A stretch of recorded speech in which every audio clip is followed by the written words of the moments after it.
The soul suffers when the body is diseased or traumatized, while the body suffers when the soul is ailing. This quote is attributed to Aristotle, and in my own experience is so very, very true. When our soul hurts, our body hurts. And when our body is hurting, there's an energetic attachment to emotions, oftentimes in this case. And this area, to heal our body, we heal our mind, we heal our spirit, we heal our soul, comes from an integrated approach that has been in traditional philosophies for thousands and thousands of years. We look inside what is going on with the part of our body that is ailing and vice versa. And I think this is really honed in as part of my own experience when I traveled around the world and I met different types of healers, from an Andean philosopher to a Native American shaman to an Indonesian medicine man. And they all basically said the same thing, like the liver holds anger, the kidneys fear, the pancreas guilt, the breast relationship. And that is, and there are other, again, in Chinese, traditional Chinese medicine, there's a long held association between the organs and the emotions. In my program, Magic Menopause, we have a special class in our testing week and our testing module on discovering your inner body's wisdom. And we connect some of the Chinese medicine as well as Ayurvedic approaches into our common Western philosophy and symptoms diagnoses. And so today on the Girlfriend Doctor Show, I want to go into healing our inner wise person, our inner magi, our inner soul. And to do that, I'm bringing in a world famous, internationally acclaimed, best selling, amazing psychologist, Dr. Yasmine Saad. So, Dr. Yasmine is a founder of Madison Park Psychological Services. I met her when we were in London, both speaking for Global Women's Summit. And she just incredibly impressed me with her presence, which is really radiant inner peace and a gorgeous smile and just such wisdom. And I heard her speak, and I knew I had to bring her to my community. So she heads in Madison Park, she heads an elite team of top 5% of psychologists offering specialized holistic care to a multicultural clientele, blending ancient Eastern wisdom to address modern Western challenges. Her group practice was celebrated in Inc. 5000 2024 list as one of the fastest growing companies shaping the future. She does tap into what is called our inner wisdom and has a specific method that she will share today a bit about in our show. So join me in welcoming Dr. Yasmine Saad.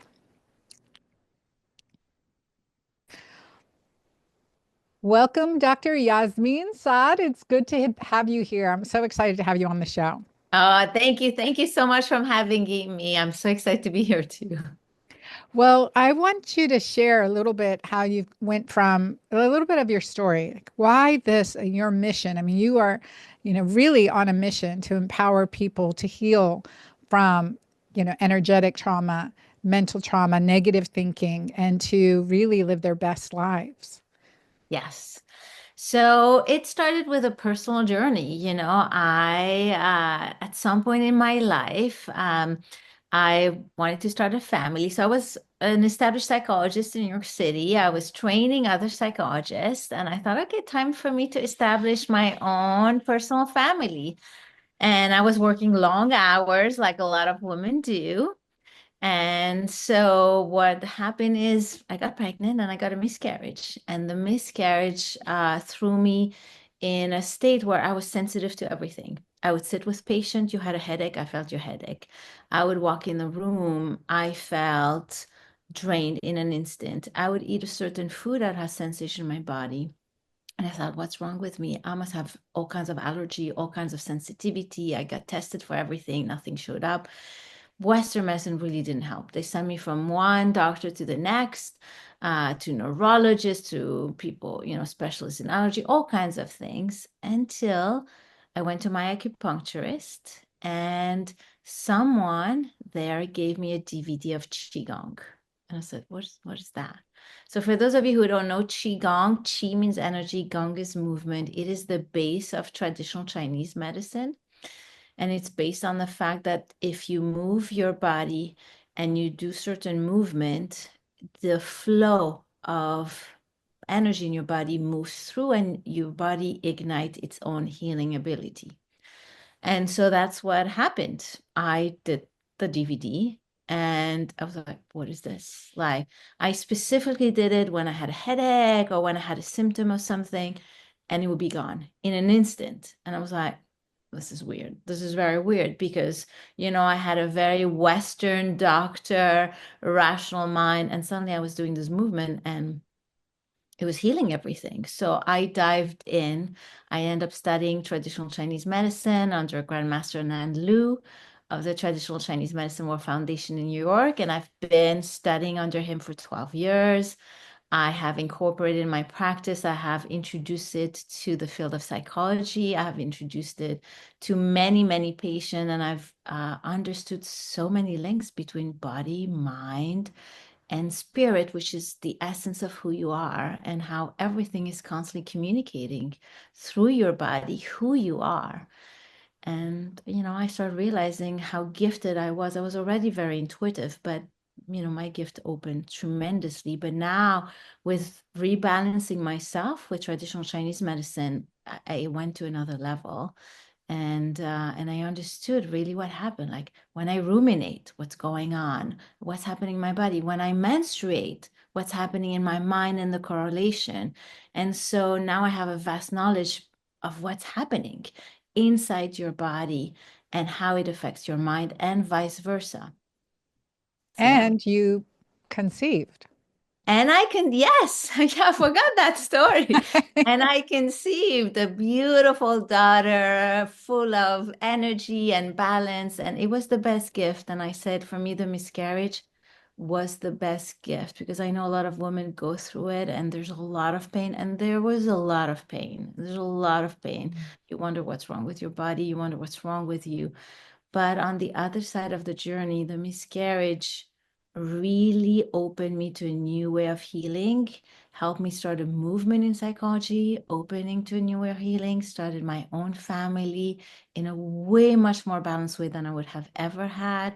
So now I can say I'm very grateful. I'm very grateful for what I went through, although I don't wish it on anybody, but it served the purpose that it needed.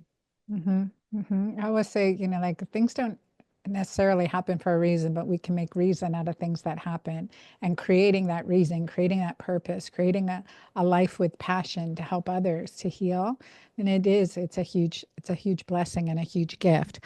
One of the things you said, Yasmin, was that when you're having your menstrual flow, it's opening you to another dimension of energetic awareness and intuitiveness. And I want to talk about this because I've been doing all this womb awakening stuff, divine energy, what happens post menopause with our energetic like antennas of our uterus and our ovaries. And like there's like this wisdom piece that comes through, post menopause too. And so when you said that, I want to ask you, what are you experiencing? What is traditional Chinese medicine? What has that taught you about the uterus, the ovaries, the menstrual flow, and that cycle, the cycles that we as women experience? Yes. So in traditional Chinese medicine, the ovaries and that part of the body is related to processing all the hormones, everything that goes with it. It's related to what they call liver function. So it's not the same as in Western medicine liver, but it's liver function. And the liver is here to process toxins. And the same, our ovary, like we shed blood, and the shedding is meant to really shed. And there's this idea of that anything you have can get out of your body when you menstruate. So, so what happens, you'll be surprised a bit to know that I see a lot in my field, I'm a psychologist. When a woman comes and they're ruminating, and they're going over and it's stuck like a machine, Mhm. I know they have menstruation issue because their mind is telling me that their body cannot shed, cannot go through a cycle and out. If the mind cannot do it, the body cannot do it because the body and mind constantly communicate.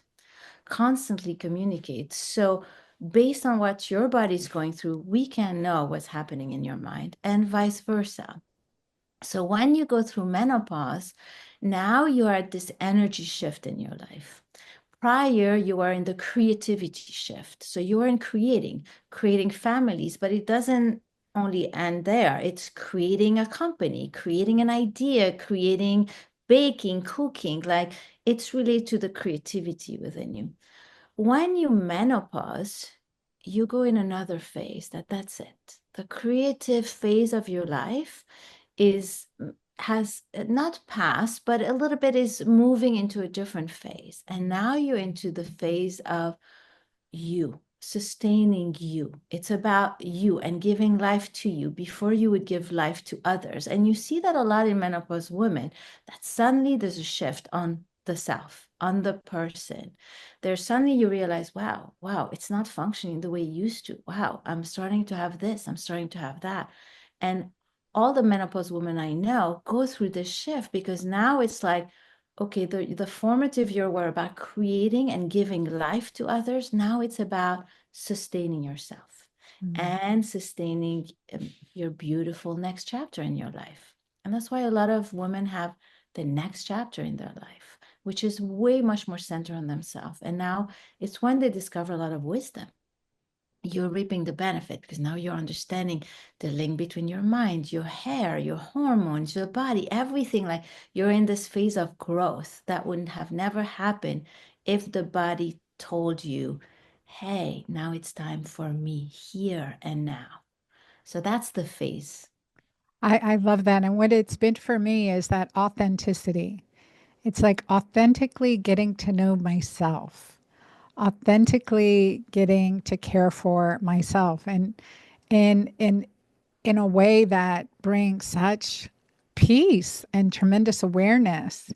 Yeah, no, I love how you said that. It is a time for you. Yes, it's a time for you and the way the body call our attention to us is through symptoms, unfortunately. So a lot of women won't feel that. A lot of women actually experience it at what's going on? I can't do what I used to do. Mhm. I don't metabolize the way I used to. Now I have weight gain over my stomach. Now my hair falls. Now, oh my God, I have mood swing. What's going on? I like everything changes and people are like, they feel a loss and they're going through aches. But the idea is for you now to start understanding the links in your body, your mind, everything, the body, how everything is connected.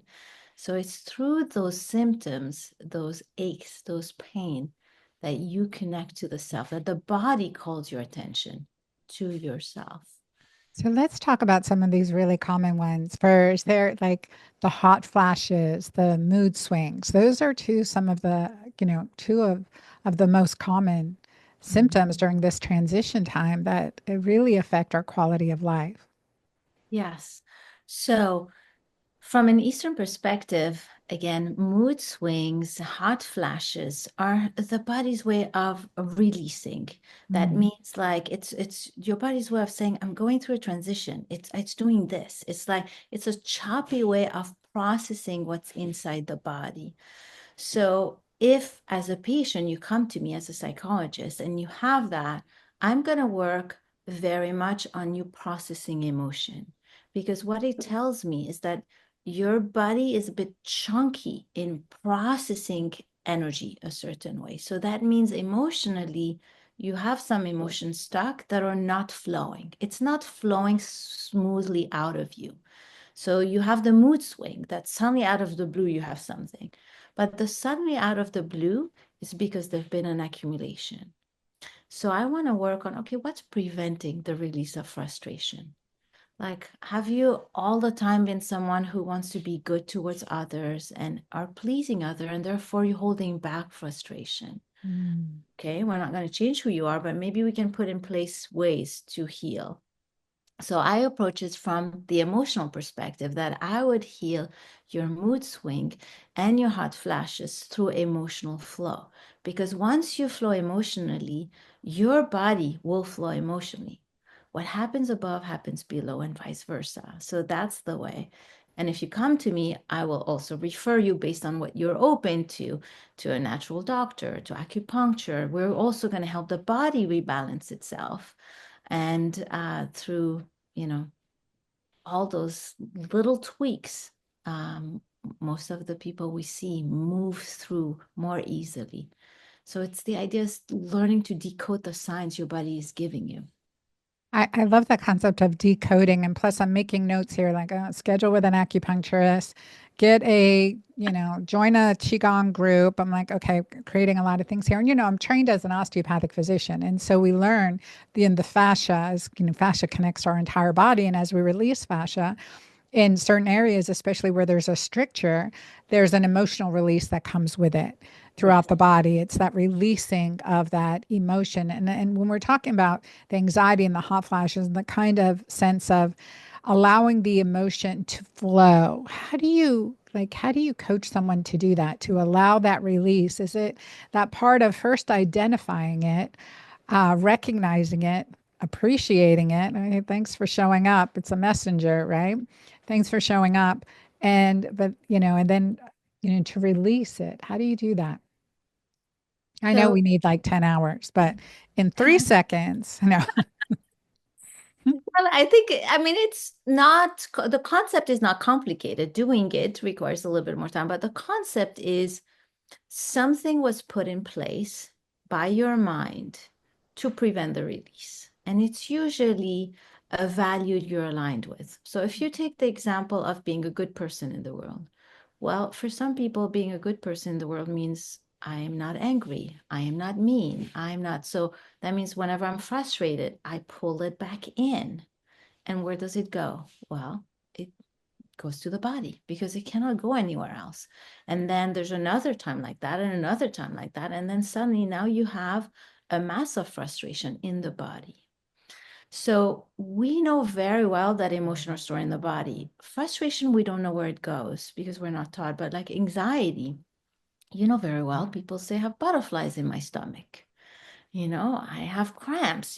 People know when you have stomach issue, you're anxious. Mhm. So frustration, in Eastern medicine is really related to the toxins in the body. So it's the liver that processes it. It's related to the liver.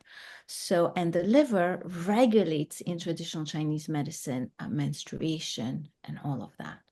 So if you're having hip pain, that is frustration you hold in your body because you want to think about, okay, you're having hip pain. What does it mean? That means your hip are getting stiff.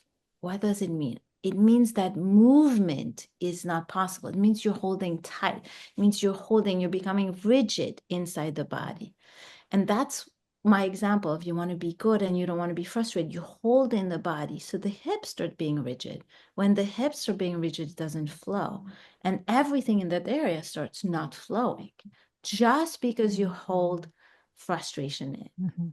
People don't think about it that way, but your body, if I see somebody walk, I can know what they're holding and I can know what we can do with their mind and their emotions. So the first step for most people is to observe oneself, see where is stiff, where is holding. The second is, I'm and feeling some, it in my neck right now. I'm like, oh, yes. So that's a good one. So if you feel your neck, what do people say? You have a lot on your shoulder. You carry a lot on your shoulder. So what it means is that you have a way of life or a mindset that you are doing a lot, you yourself. You have learned to rely on you and it has worked, but it's heavy. And so the neck is telling you it's heavy, it's stuck, it's like rigid because it's not flowing. There's not enough support. So now you want to look at your life and to think, okay, where am I holding everything for my family, for my company? Do I trust that other people can help me? I come. Like, so it's about decoding that because I guarantee you that you have leaned in on who you are, you have developed who you are. But now we have to give more trust and faith to the world around you and give opportunity to people around you. And you have to almost let yourself fall a little bit so that people can come in and take over. And it won't be as good as you, but suddenly you'll start seeing that support is there. And another way of saying it is what I would want for somebody who's like you or somebody who's listening is to always think, where's the support? Where's the support? I know the support is there. Where is it? And look for it because it's not you. And when you do that, your neck pain, I guarantee you will go away because suddenly you'll start feeling support is there because you're tuning into that. Right now, you tuned in more into doing it because you master the art, you master who you are, you master everything. So, of course, but your body's telling you it's time to upgrade, it's time to shift to the next level. Oh my gosh, you hit the nail on the head here. I mean, that's exactly right, especially as a single mom and the sole provider and the head of the company and responsible for all the lives of my work family. And you feel like, okay, wait, that shift is like really that shift is now and allowing myself to receive help and support, but also that big factor to trust it, right? To be able to trust it, to lean into it. Well, there are some challenges I have around that too. That's right. That's right. Because, I mean, the reality, a lot of women who are successful uh, find people who are not at their level. And so they feel it's not meeting the level. And also, a lot of people have been betrayed because when you shine bright, you have other people who come who are not at that level of shine. And they will do things, and you will feel hurt and you'll feel betrayed. And so you will go back to, well, let me just do it myself and just because I don't want that hurt.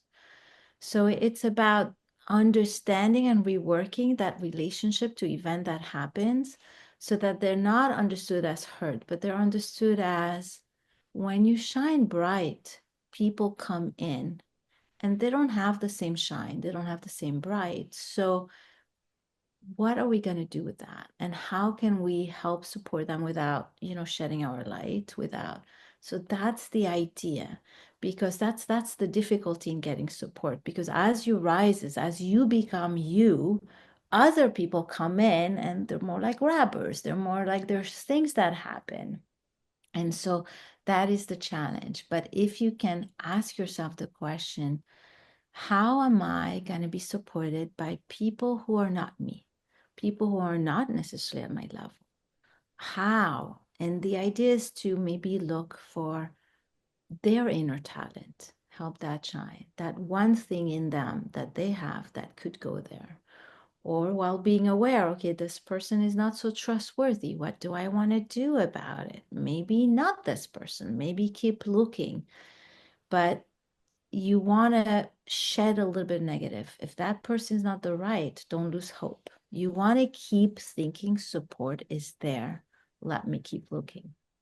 I love it. So much wisdom in that. And I'm going to be working on this. And I'll probably be calling you again, too, for sure. Uh, Anytime. those are the challenges, right? Like sometimes to receive help, to allow yourself, but also to allow other people's light to shine, to look for their inner genius and, encourage that and nurture that too. That's a piece of it, especially as a mom and your own kids, right? There's there are those aspects too that you want to help them with, and yet there's always the challenge, the safety, the provisions, and all those aspects that come into play too. Well, Dr. Yasmine, you have just done an amazing TEDx that got editor's choice, and I'd love for you to share a little bit about that TEDx, what you talked about in it, and we'll also put links in the show notes for directly for that TEDx. Yes, my pleasure. And actually, that TEDx links to something you just said that as a mother, you want to help your child go through negative, right? You really want that. So the the idea here is in order to do that, you have to change your relationship to the negative. We all want to avoid the negative. Who wants negative? But the reality is, if you look at your life, the biggest growth, the biggest lesson, you became who you are out of the negative. And so my TEDx is about how do we make sense of our negative thoughts? And in it, I describe, well, why do we get negative thoughts and emotion? Why do some stick and other don't? And are they our enemy? And I describe how actually every thought is a coded message. It carries your present state, your desired future, the obstacle along the way, and how you can decode it to get the easier path forward. And I invite everybody to decode their thoughts. So I'm in a mission of changing people's relationship to the negative, because if you can understand both sides of the negative, one, of course, we don't want it. But second, every single person has to go through it at this point. And so, how, as mothers, as boss, as leaders, can we let people go through it and have the faith that they are equipped to deal with it and that they will come on the other side strengthened? It's the hardest thing, especially as a mother, and but especially as a leader. But that is the idea. So I would like everyone to change their relationship to the negative. And so that's what my TEDx is about. And I'm so excited it got edited to speak. So that means Ted felt that it was an idea worth sharing. So Oh, here we are.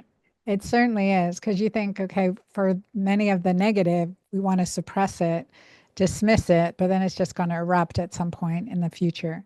So decoding it, recognizing it, and one of the things that you teach is how, like, this creating that, the gifts and the presents and the future, that's your heart's desire.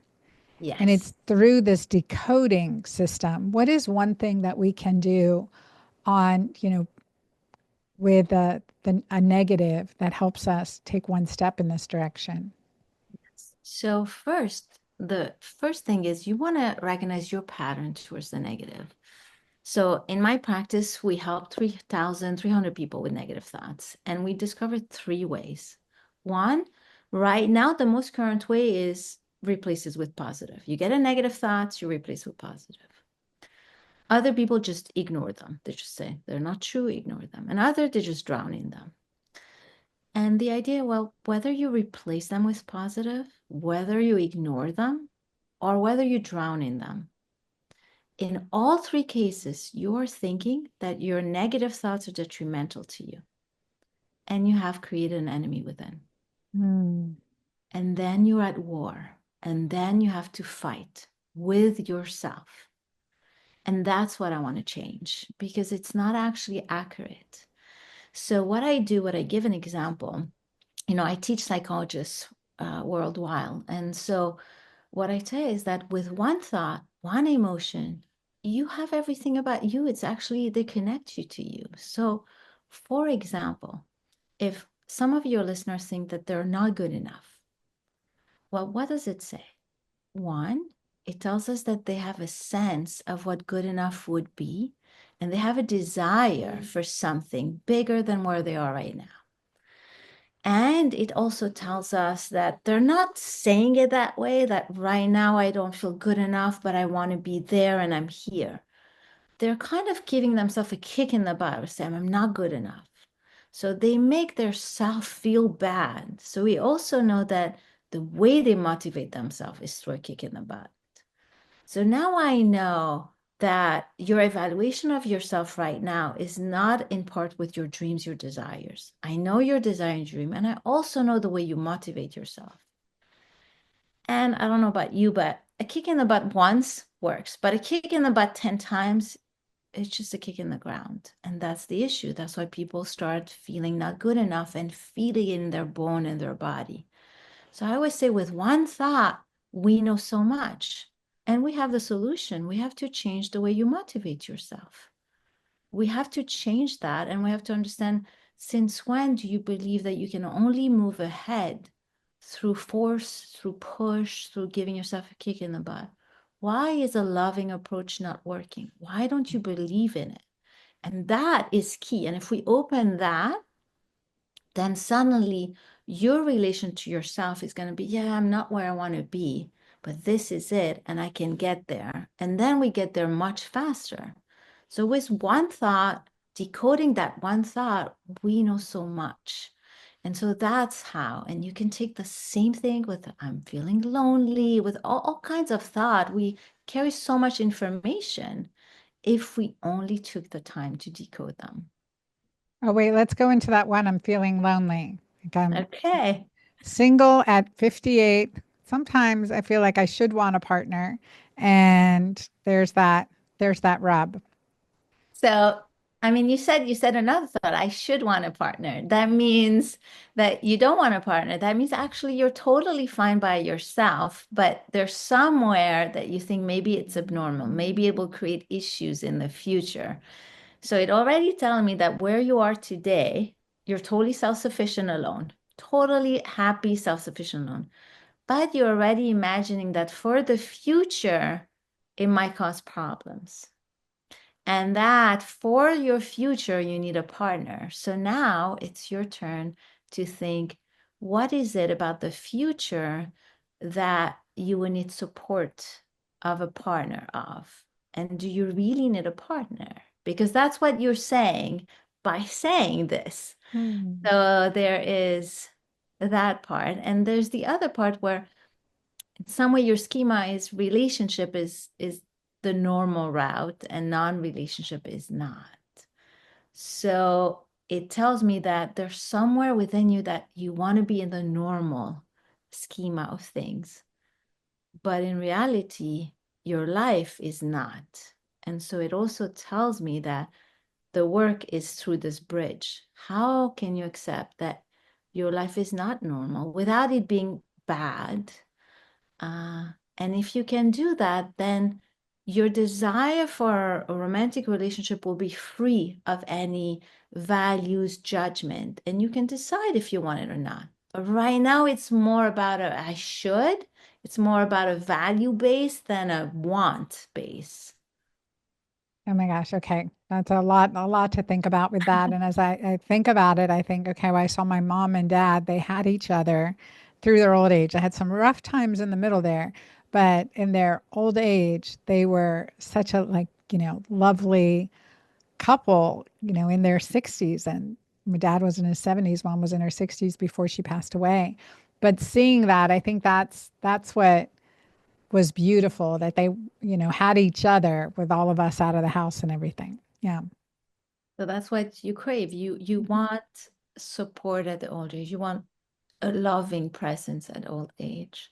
So now the question is, does it has to be in that form? Given Mhm. that your path is outside the box, does it have to? It could be if you want it to be, but I would say don't limit the possibility because that vision and dream can be fulfilled in so many different ways. And it takes pressure off just by looking at it that way, right? Takes that pressure off or that sense of inadequacy or incompleteness. And what I hear you saying is that, complete, you're complete already. And yeah.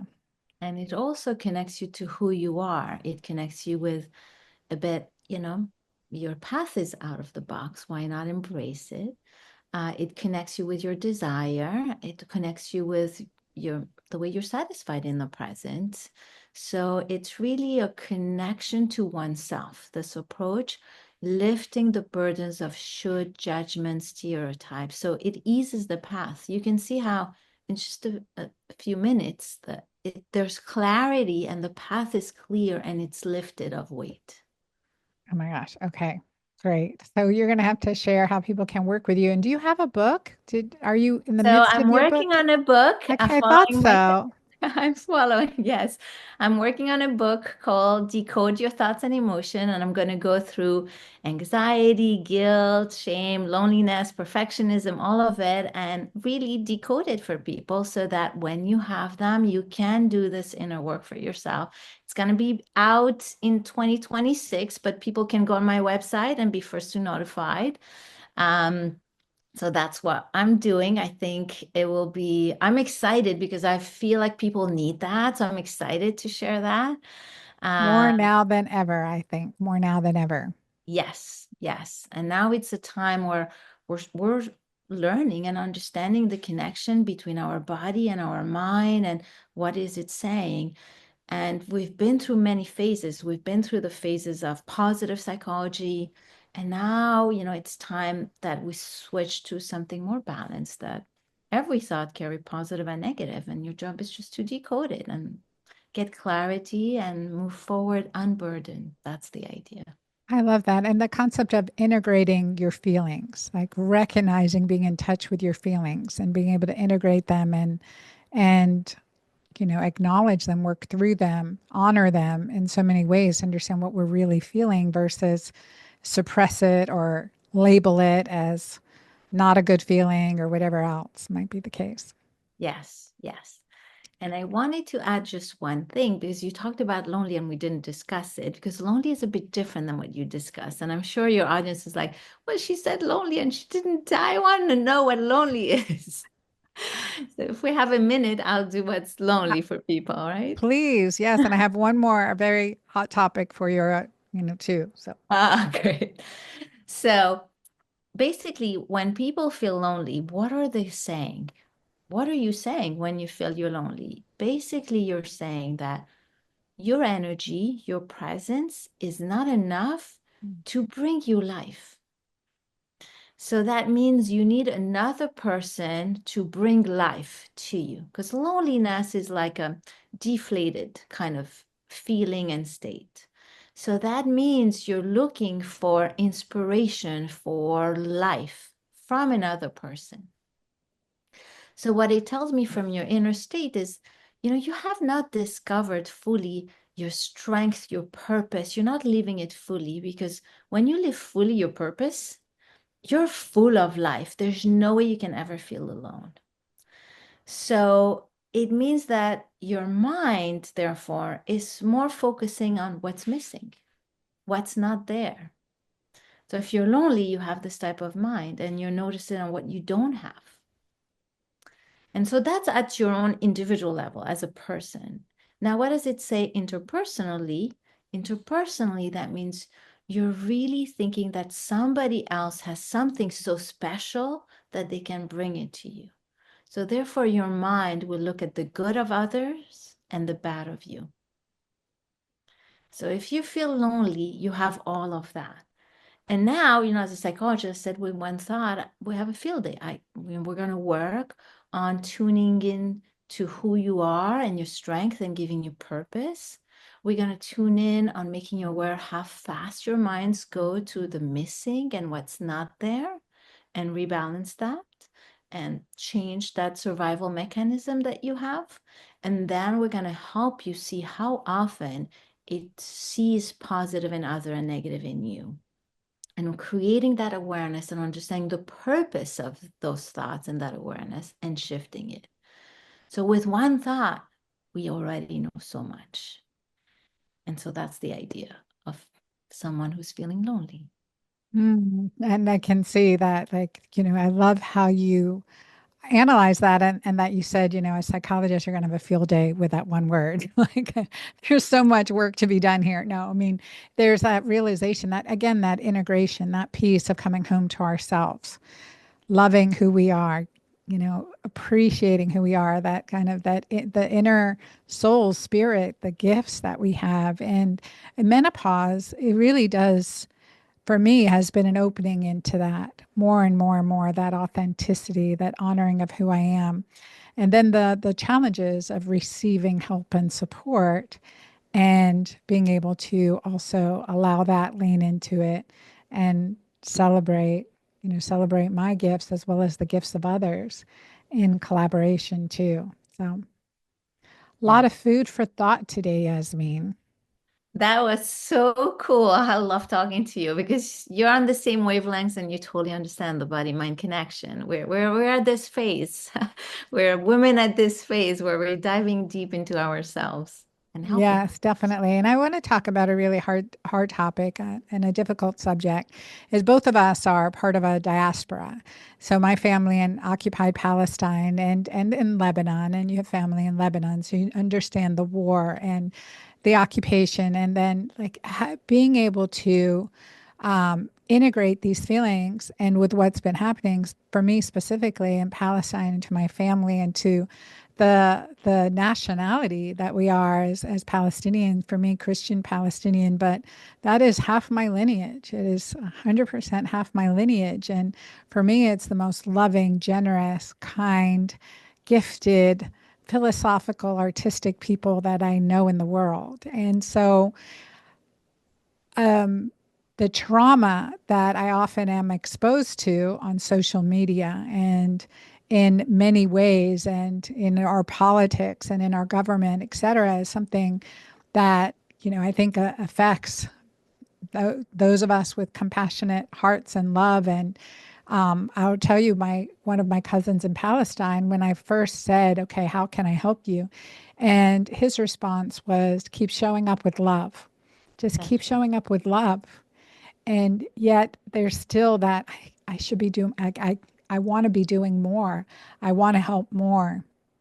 And I have those challenges, Yasmine. And so it's trauma, it's PTSD. It's sometimes being aware that I'm being triggered. My PTSD is being triggered.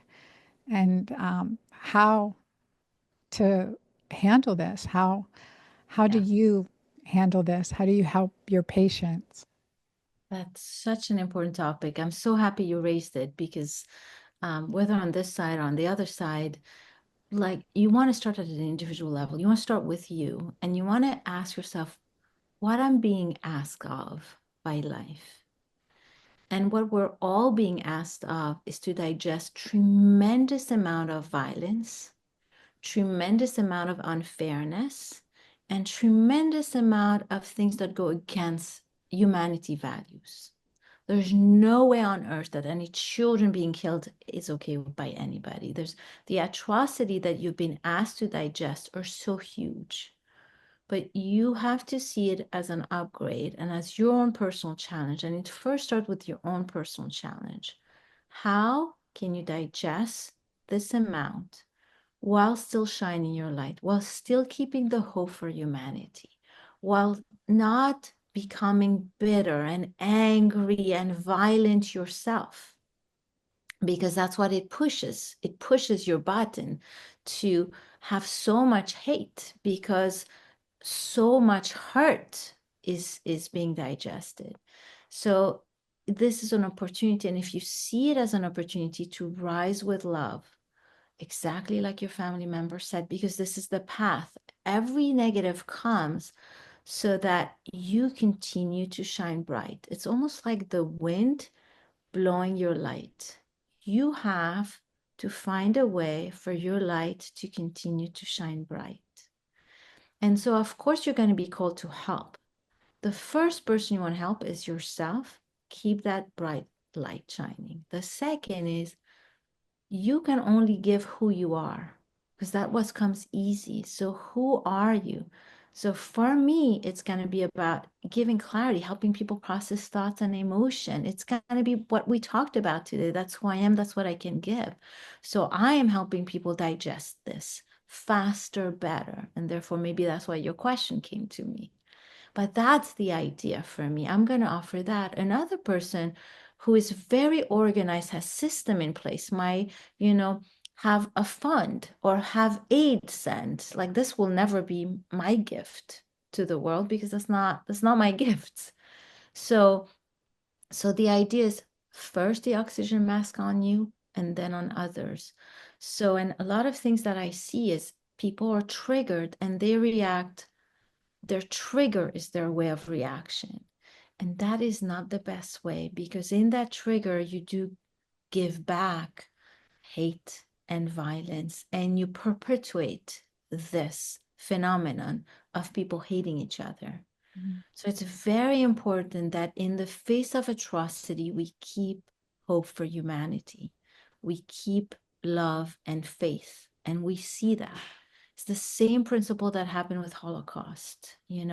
It's very important that humanity raises their frequency and that we shine through love. So concretely what it means is, okay, what are you feeling? If you're feeling sadness, and this is where my decoding works so well, if you're feeling sadness, that means you're a little bit in the hopeless, because sadness means this is so sad it is this way. It's a giving up a little bit sadness. It's a, like, beauty is not there. The beauty that I wanted is not there. And there's a deflated tire in sadness. So you want to know that you're going through that, and that's where you're taking it. So now, how come? Is it hard to hang on to the beauty that could be? How, like, look inside and rebalance you. If it's anger, it's anger mobilizes one. Anger is to move, to do. So you're feeling angry because there's an impetus inside of you to move. So that means inaction is much harder. That means you feel complicit if you're in action. So know that about yourself. And how can you move but with love? So it's all about decoding what is the emotion that is being triggered, rebalance it so that when you move forward, it is from the right place. I love that. Thank you, Yasmine. I mean, that's so powerful. And can you leave us again with the steps for decoding? Yes. So the first step for decoding your thoughts is one, well, becoming aware.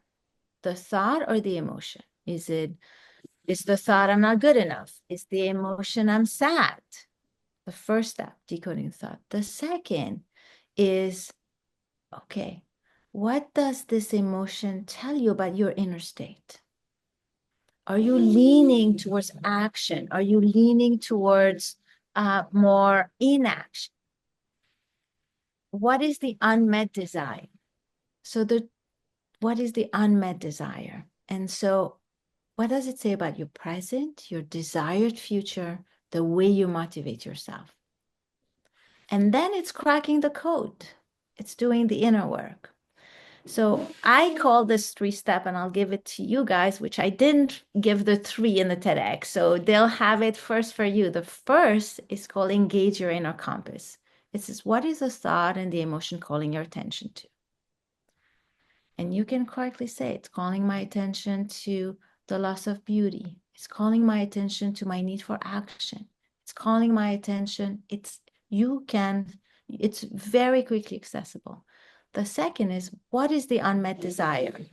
And I call it, um, you know, engaging your inner blueprint. It tells you your present state, your desired future, the obstacle. And you know that, but just asking the question, what is the unmet desire?